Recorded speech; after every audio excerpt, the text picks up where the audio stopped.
Mi nombre es Dodani Castillo. Esta noche les vengo a hablar sobre las acciones de filiación.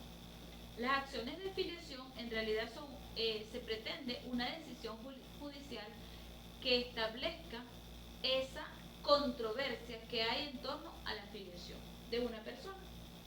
Estamos hablando de dos clases de filiación. Pudiéramos encontrar una reclamación de filiación. En este caso particular estamos hablando de una persona que está reclamando ese nexo jurídico que lo une con su padre o con su madre. También podemos hablar de otro tipo de filiación que sería la impugnación de filiación.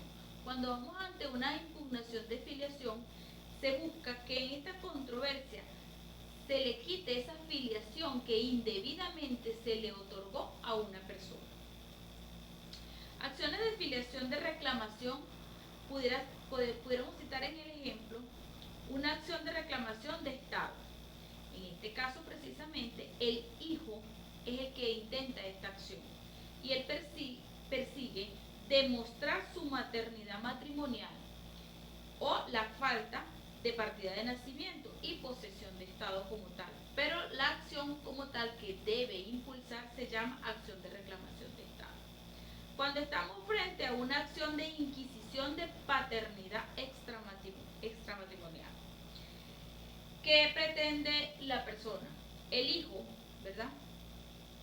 Necesita probar la filiación que lo une directamente con su padre, pero en una relación que hubo extramatrimonial.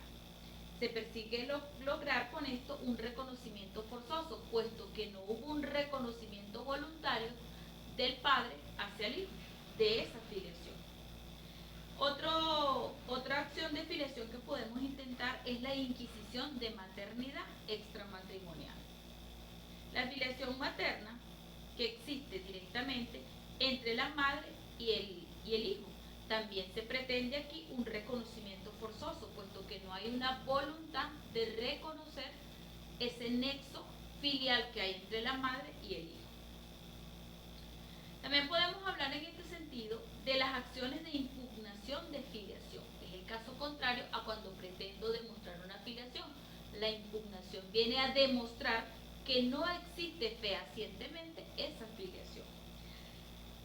Una de las primeras que podemos citar es la acción de desconocimiento de la paternidad matrimonial. Recordemos que la paternidad en caso dentro de una unión conyugal es de presunción, porque se presumen como hijos todos los nacidos dentro de una unión conyugal.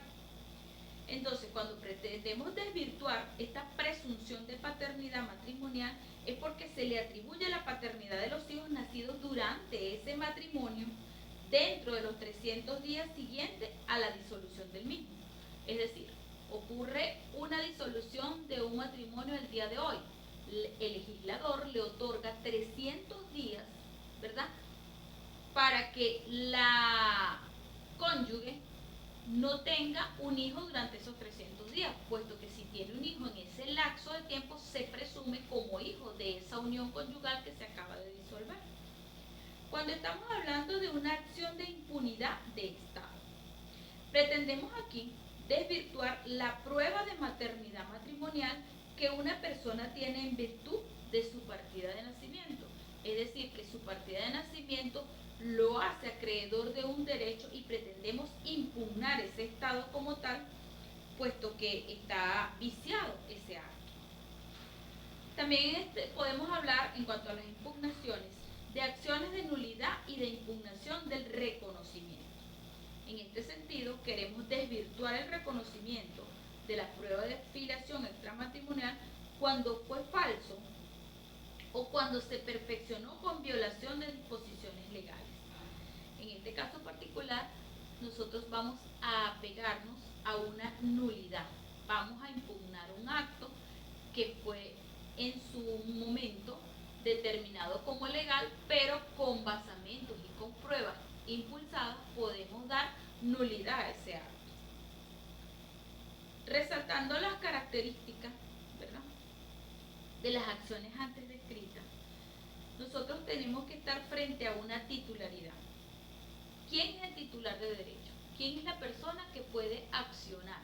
Cuando hablamos de titularidad, hablamos de quién tiene la potestad de tomar estas acciones de filiación o de impugnar estas filiaciones que ya en un dado caso fueron reconocidas. ¿Quiénes son los jueces competentes? Es otra de las características. Pues los jueces competentes efectivamente son los que tienen relación directa con un juez de primera instancia en lo civil, pero que conozca de los asuntos relativos a los derechos de familia. Efectivamente, esto es materia civil, pero específicamente en la rama de materia de familia.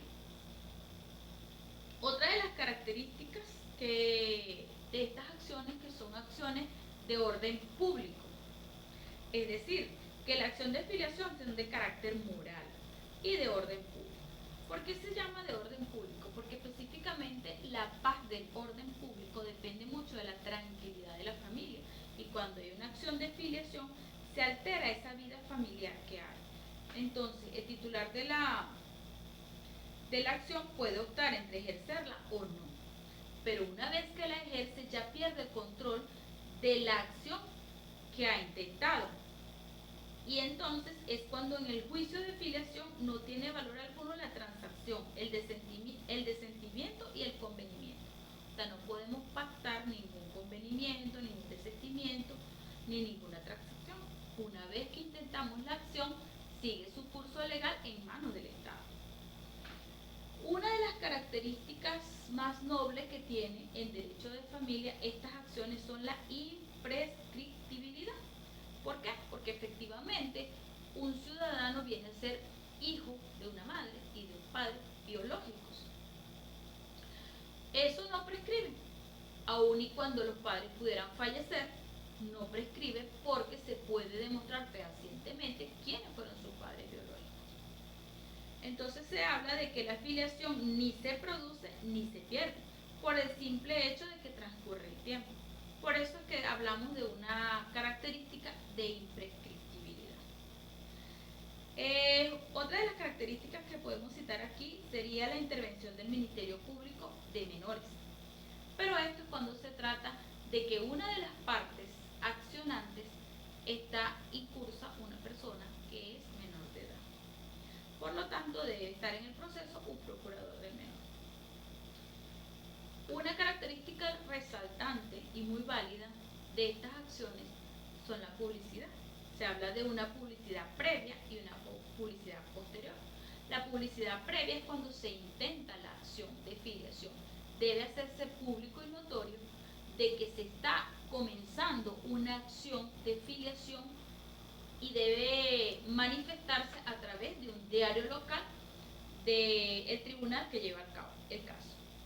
Cuando se habla de una publicidad posterior, es que la sentencia que se dicte en el juicio de filiación debe ser inscrita en el registro de los libros de Estado Civil, esto para darle fe pública, mas sin embargo también debe ser publicado en un diario regional del tribunal que lleva la causa. Podemos citar otra característica, es en cuanto a la autoridad absoluta de cosas juzgadas en materia de acciones de filiación. ¿Por qué? Porque las sentencias que se reconozcan o nieguen la filiación producen inmediatamente efectos absolutos para las partes y para los terceros al procedimiento. En el caso de sentencias que se dicten y que dé lugar a un segundo juicio porque hay una impugnación, ¿verdad? Debemos tomar esta sentencia en el segundo juicio, cuando hubo la impugnación en su debido momento, que para las partes y para los terceros y contra ellos no se admite recurso alguno. Es decir, podemos impugnar una sola vez. La filiación matrimonial. Este es otro tipo de filiación. La filiación matrimonial es un vínculo jurídico, cuando se celebra un contrato de matrimonio. ¿Por qué? Porque hay voluntad simultánea de las partes y que unen al hijo con su padre y con su madre, casados por el periodo de la concepción o para la fecha del nacimiento. Es decir, debe presentarse que esa unión conyugal se dé o para la concesión del hijo durante la gestación, pero previo a su nacimiento. Y se habla de una filiación matrimonial. ¿Por qué?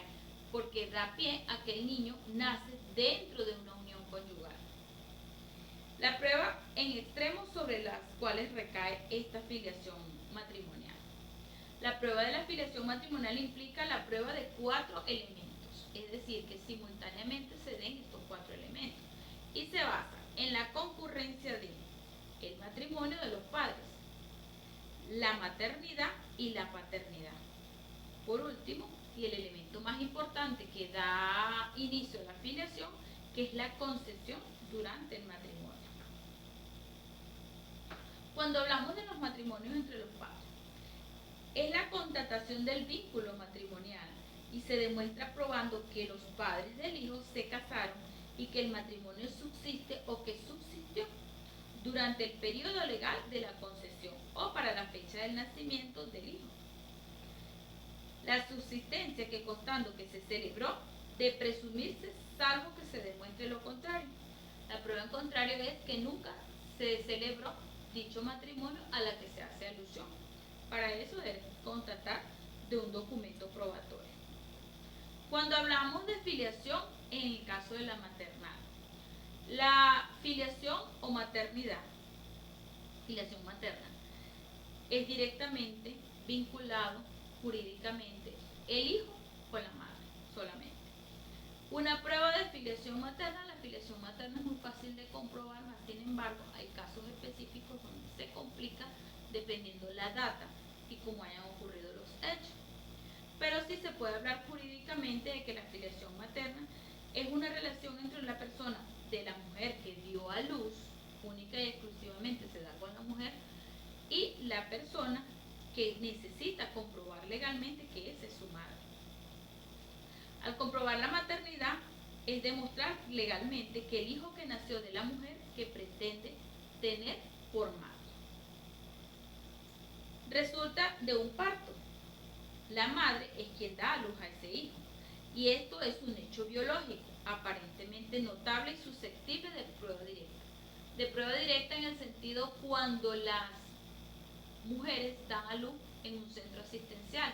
Allí existen funcionarios públicos ligados directamente al registro civil y pudiera ser un poco más fácil comprobar ese vínculo, esa filiación de maternidad, identificando plenamente a la madre que la une directamente con el hijo y esos datos quedan constatados directamente en su partida de nacimiento. Luego se habla de una dualidad de la prueba de filiación materna.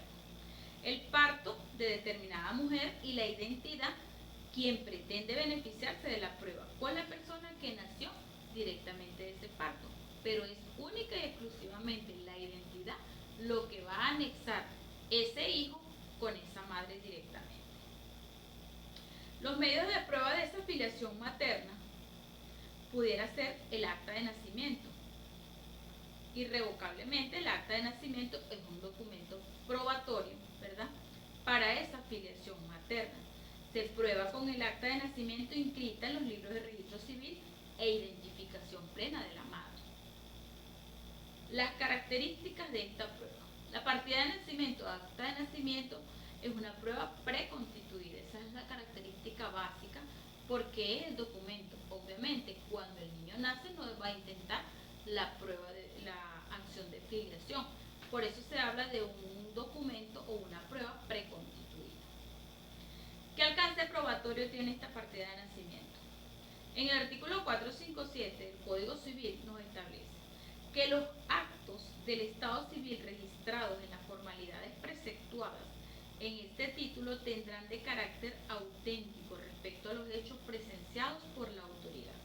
Las declaraciones de los comparecientes sobre hechos relativos al acto se tendrán como ciertas hasta prueba en contrario.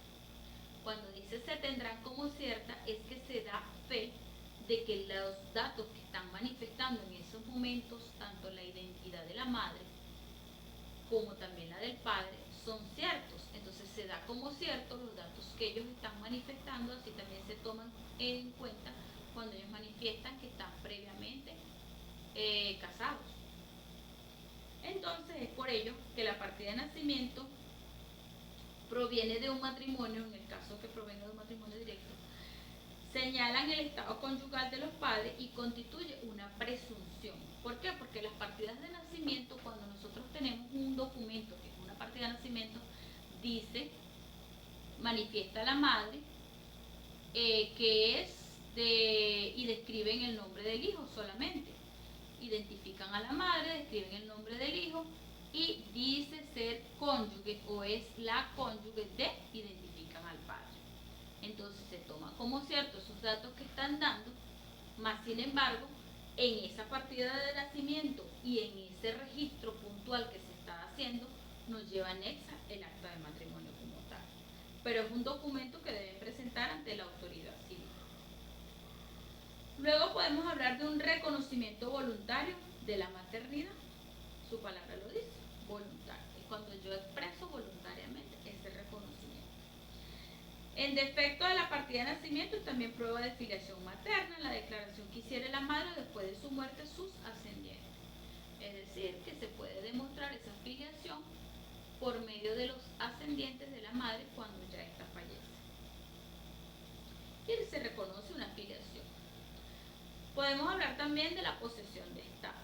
La posesión de Estado no es más que el vínculo, la relación, el estatus que da esa relación madre e hijo. Entonces, podemos decir que la posesión de Estado del hijo de una mujer consiste en gozar de ese título de determinada mujer y los derechos derivados de este estado de hijo, soportar los deberes propios del mismo.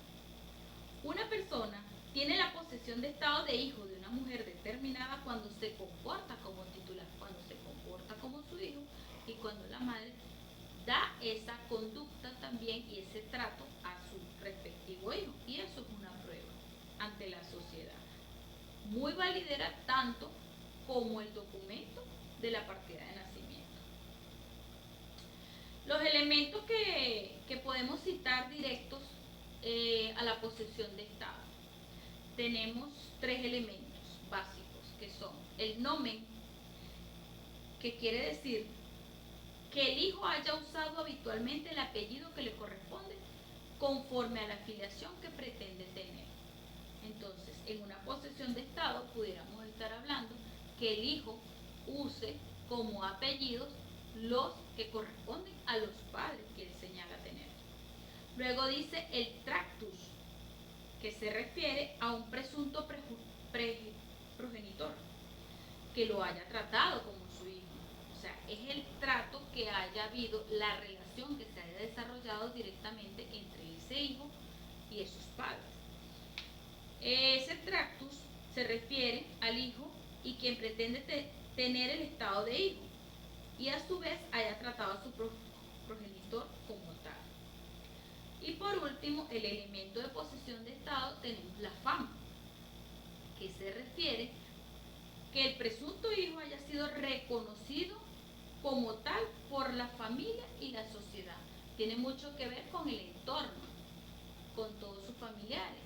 Entonces, ante la sociedad, si lo trato como hijo, lleva mis apellidos, sin necesidad de ningún documento probatorio, estamos frente a una posesión de Estado.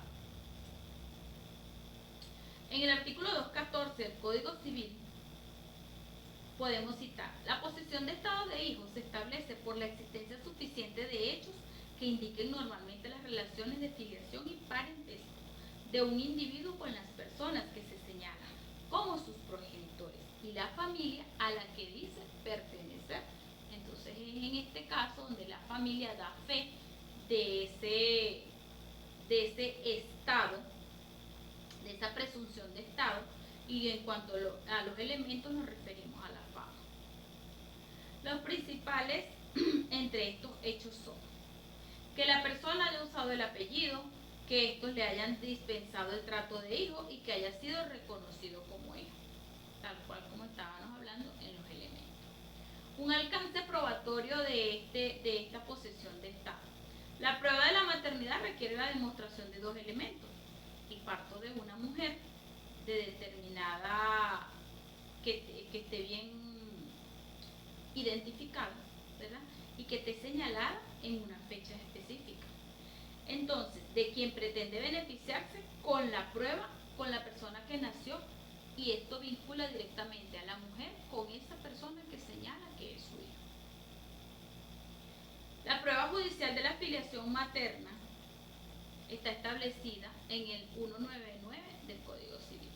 A falta de posesión de estado y de partida de nacimiento, o cuando el hijo fue inscrito bajo falsos nombres, o como nacido de padres inciertos, o bien si se trata de suposición o sustitución de parto, la prueba de filiación materna puede efectuarse en juicio con todo género de pruebas, aun cuando en estos dos últimos casos exista acta de nacimiento conforme a la posesión de estado, puesto que el acta de nacimiento se presume que fue forjada, que hay unos datos falsos allí, que hay unos datos inciertos de los padres.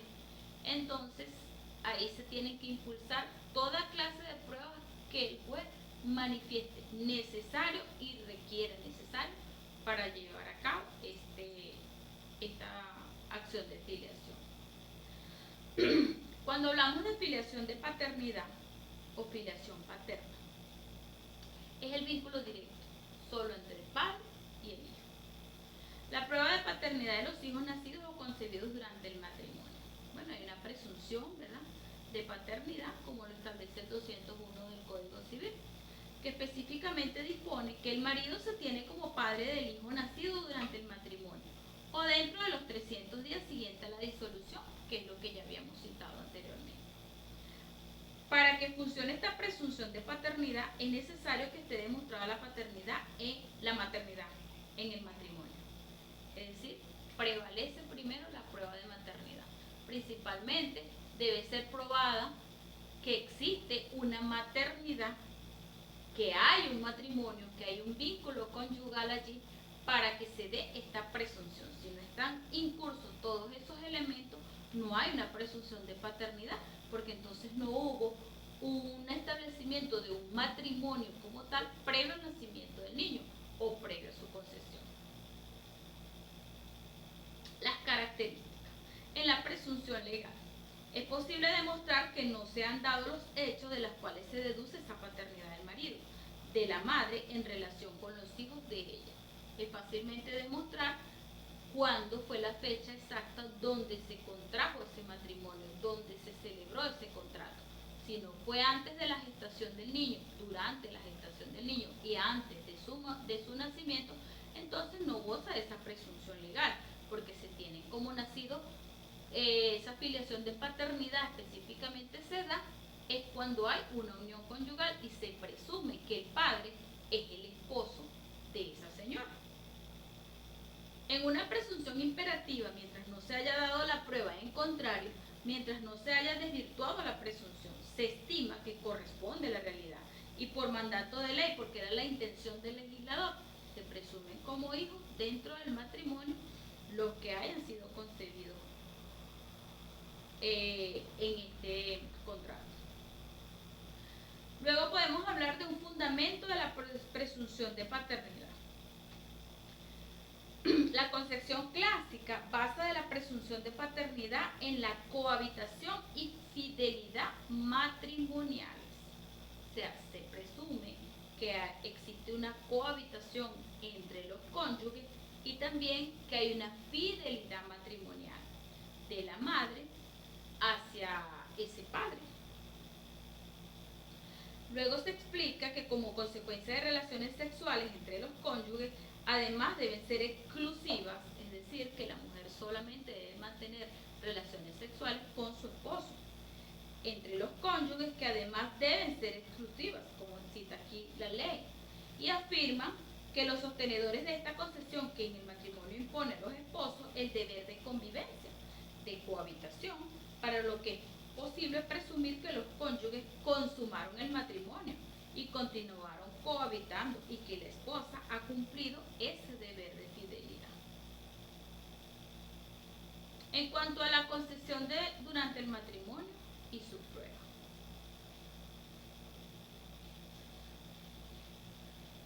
Hablamos de la filiación matrimonial, se deriva de la concesión dentro del matrimonio y este rigor resulta exclusivo y por tal razón desde hace tiempo se ha iniciado un movimiento legislativo que solo exige el nacimiento dentro del matrimonio.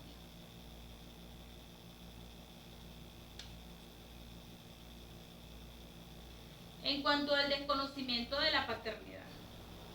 La paternidad de los hijos nacidos o concebidos durante el matrimonio se comprueba mediante la presunción. ¿Okay? Ahí la intención del legislador es resumir que esa concesión va directamente ligada a una unión conyugal. La presunción a demostrar que no se han dado los hechos de los cuales se deduce la paternidad del marido, de la madre, la relación de los hijos, está orientada al desconocimiento de la paternidad. La posesión de estado de filiación de extramatrimonial en materia de reconocimiento voluntario. En el artículo 220 dispone, para reconocer a un hijo mayor de edad que se requiere su consentimiento y si hubiese muerto el de su cónyuge y sus descendientes si los hubiera, salvo prueba en este último caso, de que el hijo ha gozado en vida de la posesión de estado.